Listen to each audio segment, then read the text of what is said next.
अस्सलामुअलैकुम दोस्तों, मेरा नाम है वकास हैदर और आप देख रहे हैं हैदर टीवी। दोस्तों, प्लेन का सफर दुनिया की सबसे सेफ जर्नीज में से एक माना जाता है, लेकिन क्या हो अगर कोई जहाज आसमान में जाकर गायब हो जाए। आज की इस वीडियो में मैं आपको पैसेंजर्स के साथ डिसअपियर होने वाली सबसे मिस्टीरियस फ्लाइट्स के बारे में बताने जा रहा हूं। तो शुरू करते हैं अपना काउंटडाउन।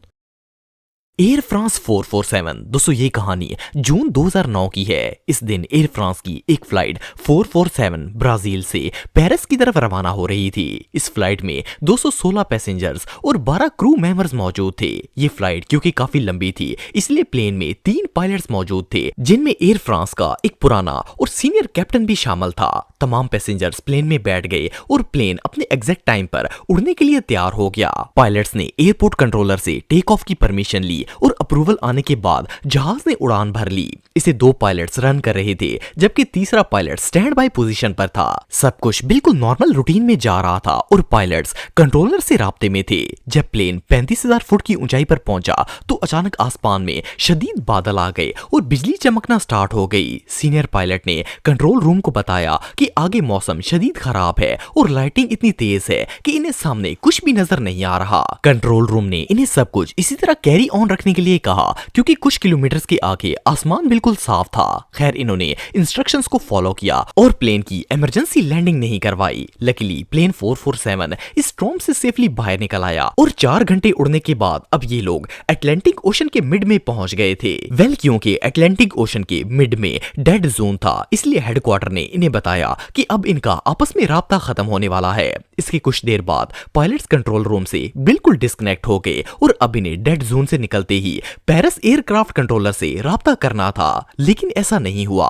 पेरिस एयर कंट्रोलर को प्लेन 447 के पायलट्स की तरफ से 2 घंटे तक कोई मैसेज रिसीव नहीं हुआ। इन्होंने पायलट से कांटेक्ट करने की बहुत कोशिश की, लेकिन कोई रिस्पांस नहीं मिल रहा था। जब 2 घंटे गुजर गए और पायलट से कोई राब्ता नहीं हुआ तो हेडक्वार्टर्स ने एयर फ्रांस को अलर्ट किया कि इन्हें सारी सिचुएशन बताई जाए। आखिरकार फ्लाइट लैंड होने का टाइम आ गया, लेकिन प्लेन का कोई अता पता नहीं था। एयर फ्रांस कंट्रोलर्स की रिसर्च टीम और ब्राजीलियन नेवी ने मिलकर प्लेन को ढूंढना शुरू कर दिया।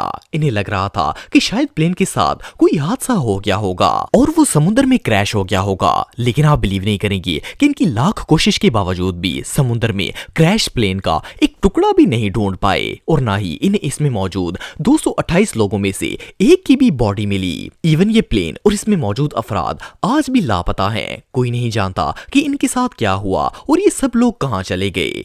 ये एयरप्लेन्स के साथ होने वाले सबसे मिस्टीरियस इंसिडेंट्स में से एक था और आज तक कोई नहीं जानता कि एयर फ्रांस की फ्लाइट कहां गायब हो गई। एयर एशिया 851 228 दिसंबर 2014 को इंडोनेशिया की एक फ्लाइट एयर एशिया 851 सिंगापुर के लिए रवाना हो रही थी। इस फ्लाइट में टोटल 162 लोग मौजूद थे। प्लेन ने अपने फिक्स टाइम के मुताबिक बिल्कुल नॉर्मल तरीके से टेक ऑफ किया और आसमान में उड़ना स्टार्ट हो गया। इस प्लेन को 2 हाईली एक्सपीरियंस्ड पायलट्स कंट्रोल कर रहे थे। ये 2 घंटे की फ्लाइट थी और पायलट्स कंट्रोल रूम से लगातार कांटेक्ट में थे। फ्लाइट में कुछ भी अनयूजुअल नहीं था और ये प्लेन जावा सी से गुजरते हुए नॉर्मली अपनी डेस्टिनेशन की तरफ जा रहा था। लेकिन अब भी फ्लाइट को टेक ऑफ हुए सिर्फ 45 मिनट ही गुजरे थे कि ये प्लेन एयर एशिया के कंट्रोल रडार से अचानक डिसअपियर हो गया। एयर ट्रैफिक कंट्रोलर ने पायलट के साथ कांटेक्ट करने की बहुत कोशिश की, लेकिन इनकी तरफ से कोई रिस्पांस नहीं आ रहा था। इवन इन्होंने सिंगापुर हेडक्वार्टर से भी पूछा, लेकिन इनके रडार पर भी ये प्लेन शो नहीं हो रहा था। इन्हें समझ ही नहीं आ रही थी कि अचानक प्लेन कहां गायब हो गया। खैर, एयर कंट्रोलर्स ने फौरन सर्च टीम को इन्फॉर्म किया और इस मिसिंग प्लेन की तलाश शुरू हो गई। सबको यही लग रहा था कि प्लेन में कोई खराबी हो गई होगी और ये समुद्र में क्रैश हो गया होगा। इस प्लेन को ढूंढने के लिए हर हरबा लगाया गया, लेकिन किसी को समुद्र में दूर दूर तक प्लेन या इसमें मौजूद लोगों का नामो निशान तक नहीं मिला। सर्च टीम कई हफ्तों तक मुसलसल इसे ढूंढती रही, लेकिन इस प्लेन के साथ क्या हादसा हुआ ये किसी को भी पता नहीं था। इस प्लेन के डिसअपीयरेंस के 3 महीने के बाद इंडोनेशियन नेवी की एक सबमरीन समुद्र में जा रही थी कि इन्हें समुद्र की तह में एक प्लेन नजर आया। जब इस पर तहकीक की गई तो पता चला कि ये वही प्लेन था जो इंडोनेशिया से सिंगापुर जाते हुए लापता हो गया था। इस प्लेन में 116 लोगों की बॉडीज मौजूद थीं। इस प्लेन के ब्लैक बॉक्स से ली गई इंफॉर्मेशन के मुताबिक अभी इस प्लेन को उड़े हुए 22 मिनट ही गुजरे थे कि अचानक आसमान में शदीद तूफान आ गया। पायलट्स ने डिसाइड किया कि इस स्टॉर्म से बचने के लिए लिए प्लेन को ऊंचाई पर ले जाते हैं, लेकिन इससे पहले कि वो एयर कंट्रोलर्स को बता पाते, प्लेन के कंप्यूटर ने वार्निंग शो करना स्टार्ट कर दी। इन्होंने इन्हें बताने की बजाय प्लेन को फिक्स करना स्टार्ट कर दिया, लेकिन देखते ही देखते प्लेन कंप्लीटली मेल फंक्शन हो गया और लेफ्ट की तरफ रोल होना स्टार्ट हो गया। पायलट्स ने इसे कंट्रोल करने की बहुत कोशिश की, लेकिन प्लेन मजीद रोल हो रहा था। इवन ये लोग इसे नीचे लाने की कोशिश कर रहे थे और ये ऊपर की तरफ ही जा रहा था। प्लेन आधे आसमान में जाने के बाद अचानक से नीचे तेजी से गिरना स्टार्ट हो गया। पायलट्स को समझ आ गई थी कि अब प्लेन क्रैश होने वाला है और ये कुछ नहीं कर पाए। आखिरकार ये जहाज समुद्र में क्रैश हो गया और इसमें मौजूद तमाम लोगों की डेथ हो गई। ये हादसा रियली टेरिफाइंग था।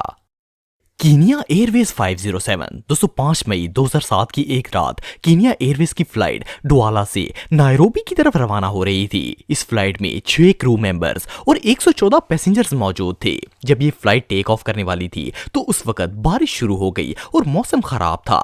प्लेन के पायलट्स ने टेक ऑफ से पहले कंट्रोल रूम से राब्ता किया और मौसम की सूरत हाल पूछी। इन्होंने बताया कि रडार के मुताबिक अगर वो प्लेन को लेफ्ट में रखेंगे तो इन्हें तूफान का सामना नहीं करना पड़ेगा। खैर पायलट्स ने इंस्ट्रक्शन सुनने के बाद प्लेन को बिल्कुल नॉर्मल तरीके से टेक ऑफ किया और अपने सफर पर रवाना हो गए। फ्लाइट्स ने फिक्स टाइम के मुताबिक टेक ऑफ से 5 घंटे के बाद नायरोबी एयरपोर्ट पर लैंड होना था, लेकिन जब एग्जैक्ट टाइम से 45 मिनट गुजर गए और प्लेन लैंड नहीं हुआ तो नायरोबी हेडक्वार्टर्स ने डुआला कंट्रोलर से कांटेक्ट किया और इनसे फ्लाइट के बारे में पूछा। जब कंट्रोलर्स ने ये बात सुनी तो वो लोग शॉक हो गए, क्योंकि इन्हें खुद भी पता नहीं था कि आखिर प्लेन कहां चला गया। इवन पायलट्स ने हेडक्वार्टर से कोई राब्ता नहीं किया था और न ही इन्हें बताया कि वो कहां पर हैं। वेल एयरपोर्ट कंट्रोलर्स ने पायलट के साथ कांटेक्ट करने की बहुत कोशिश की, लेकिन इनका राब्ता ना हो सका। जब सारी कोशिश नाकाम हो गई तो अथॉरिटीज ने सर्च टीम को प्लेन ढूंढने के लिए भेज दिया।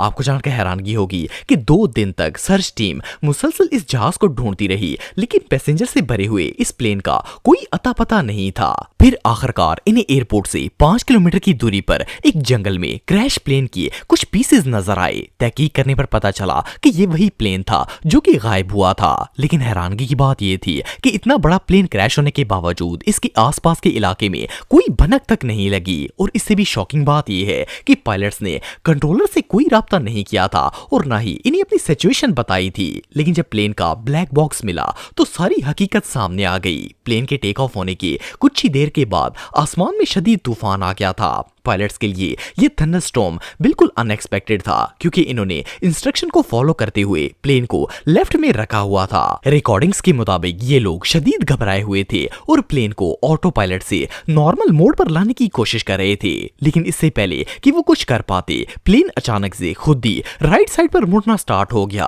असल में तूफान की वजह से जहाज अपना बैलेंस बरकरार नहीं रख पाया और दाएं तरफ मुड़ गया। प्लेन के दोनों पायलट्स इसे सीधा करने की कोशिश कर रहे थे, लेकिन हवा का दबाव इतना ज्यादा था कि प्लेन सीधा नहीं हो पाया। आखिरकार प्लेन जंगल में क्रैश हो गया और इसमें मौजूद तमाम लोगों की डेथ हो गई। लेकिन शॉकिंग बात यह थी कि इतनी क्रिटिकल सिचुएशन होने के बावजूद भी पायलट्स ने कंट्रोल रूम से राब्ता नहीं किया था। वेल इन्होंने ऐसा क्यों किया इस बात का तो पता नहीं, लेकिन ये इंसिडेंट रियली टेरिफाइंग था। PIA फ्लाइट 268 228 सितंबर 1992 को पाकिस्तान इंटरनेशनल एयरलाइन की एक फ्लाइट कराची के जिन्ना इंटरनेशनल एयरपोर्ट से नेपाल के शहर काठमांडू जा रही थी। इस फ्लाइट में क्रू मेंबर समेत 167 मेंबर्स मौजूद थे और इसे PIA के सबसे senior pilot captain Iftikhar Janjua चलाने वाले थे। वेल फ्लाइट एग्जैक्ट टाइम पर कराची से टेक ऑफ हुई और अपनी मंजिल की तरफ रवाना हो गई। असल में उस दौर में नेपाल के एयरपोर्ट के पास प्लेन को ट्रैक करने के लिए कोई रेडार्स मौजूद नहीं थे, इसलिए पायलट्स की ड्यूटी होती थी कि जब प्लेन नेपाल पहुंचकर एयरपोर्ट के नजदीक पहुंचने वाला होता तो एयर ट्रैफिक कंट्रोलर से पायलट राब्ता करते और इन्हें बताते कि प्लेन लैंड करने वाला है। सो जब फ्लाइट 268 की लैंडिंग में 6 मिनट रह गए तो प्लेन के जूनियर पायलट ने एयर ट्रैफिक से राब्ता किया और इन्हें बताया कि वो हिमालय की पहाड़ों में मौजूद हैं और कुछ ही देर बाद लैंड करने वाले हैं। पायलट ने मजीद ये भी कहा कि जब वो रनवे से 4 किलोमीटर दूर रह जाएंगे तो दोबारा राब्ता करेंगे। लेकिन कंट्रोल रूम को एस्टिमेटेड टाइम पर कोई कॉल रिसीव नहीं हुई। इन्होंने खुद पायलट से कांटेक्ट करने की कोशिश की, लेकिन फ्लाइट 268 की तरफ से कोई रिस्पांस नहीं आया।